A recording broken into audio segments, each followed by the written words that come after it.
for the undisputed title at 154 pounds. Let's be honest, the winner makes history. The winner jumps on that pound for pound list.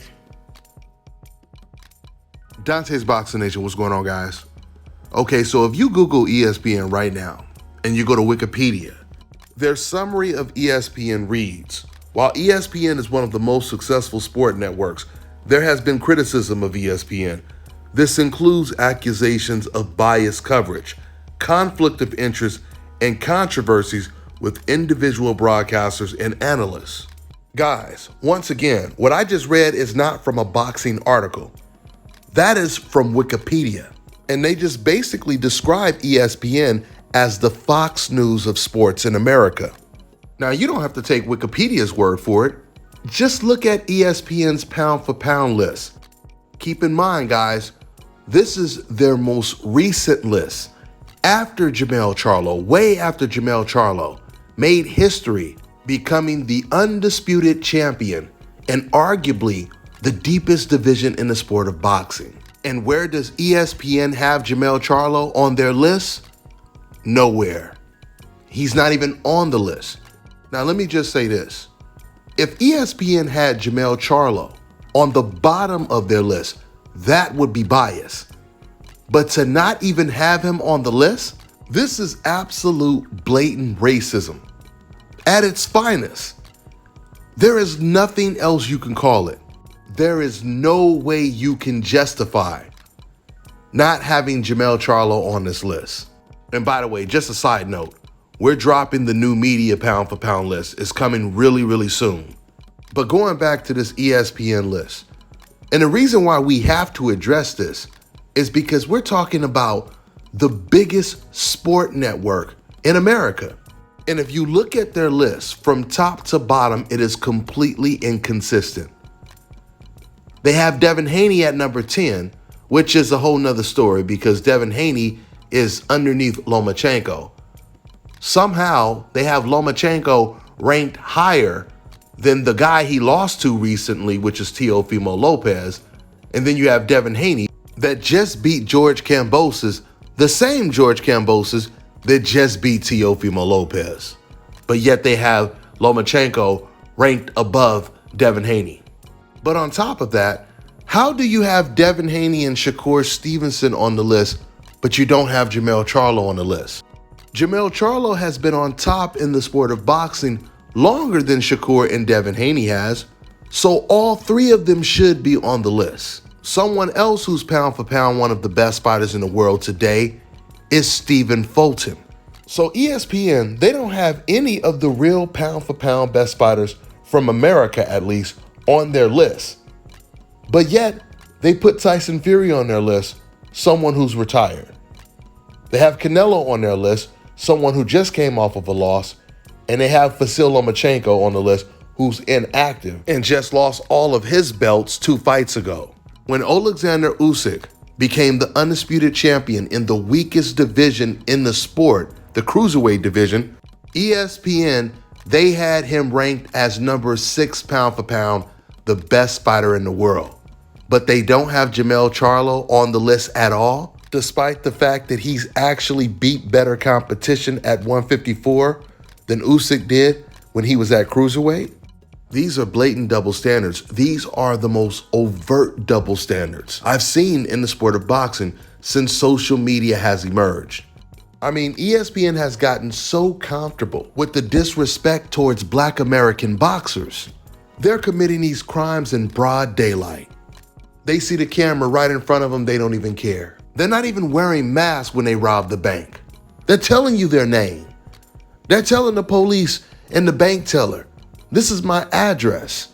I'm robbing your bank, and if you ever want to come see me, here's my address, here's my driver's license, knock yourself out. They don't care if you know what they're doing. And the reason why they don't care, the reason why they're so comfortable to do it, because they are very confident that all of these Black American boxers that they disrespect will never come out, get on the microphone, and completely expose them. I mean, Jermell Charlo, he exposed the racist reporter Mike Coppinger, who works for ESPN. But power and change is in numbers. It has to be many Black American boxers and even non-Black American promoters, managers, any person of influence. Even Steven Espinoza, he can be talking about this. All it takes is a couple of anti-racist people to do some interviews and expose how biased ESPN is when it comes to how they are treating Black American boxers. You see, ESPN, they feel as long as they have Terrence Crawford at number 1, that will create some type of diversion, some type of distraction, so fans won't pay attention to who else they have on that list and who they don't have. And like I said, they have Terrence Crawford as number 1 on their list right now. But keep in mind, this was after they had Terrence Crawford number 2 behind Lomachenko. Then when Lomachenko lost, they temporarily moved Terrence Crawford to the number 1 spot. And out of nowhere, when no one was looking, they quietly slid Canelo into the number 1 spot. And then once Terrence Crawford stopped Sean Porter, they moved him right back into the number 1 spot. At the end of the day, ESPN does not want the pound for pound list to look like it is dominated by American Black boxers. Well, I got bad news for you guys. It's too late because the list is already dominated by Black American boxers, regardless if you put them on the list or not. But with that being said, ESPN still needs to be exposed. And once again, they need to be exposed by people of influence. From me all the way up to the champions that once again continue to get disrespected. The only way they're going to stop disrespecting you guys is if you stand up for yourself. Get on code, all get on the same page, come together like Voltron, and shine the brightest light on them. The reason why it's often easy for old media to mislead and manipulate the public, convince people that a fighter like Teofimo Lopez, who only has 3 belts, is really undisputed. The reason why it's easy for them to do this, to be effective, is because they operate in numbers. All it takes is one old media member to say it, and then it spreads like wildfire. Chris Mannix says it, then Max Kellerman says it, then Joe Tessitore says it. They all start calling this fighter undisputed. You can fight whoever you want. And then they all start repeating the same talking points. They all come together to push their agenda. And this is exactly what these Black American boxers have to do. They have to come together to expose ESPN's racist agenda. Now, once again, Jermell Charlo, he said something, he stood up, but that wasn't enough because that was one person. And also, it's not effective when you're telling them, oh, keep me off your list, I don't care about your list, which is what Devin Haney and Jermell Charlo said. But you don't have to say keep me off your list. All you have to do is get enough people to be on the same page and expose ESPN for who they are. That's all I got for now, guys. I'm on to the next one. All right, now check this out, guys. If you're looking to repair eczema scars, burns and bruises, dark spots and blemishes, then this right here is the perfect product for you guys. It's called Elo Deki Face and Body Oil. Athletes and top-ranking boxers, they're also using it after training to reduce swelling, inflammation, and to ease the pain. So get yours today. Go to elodeki.com, like them on Facebook, and follow them on Instagram.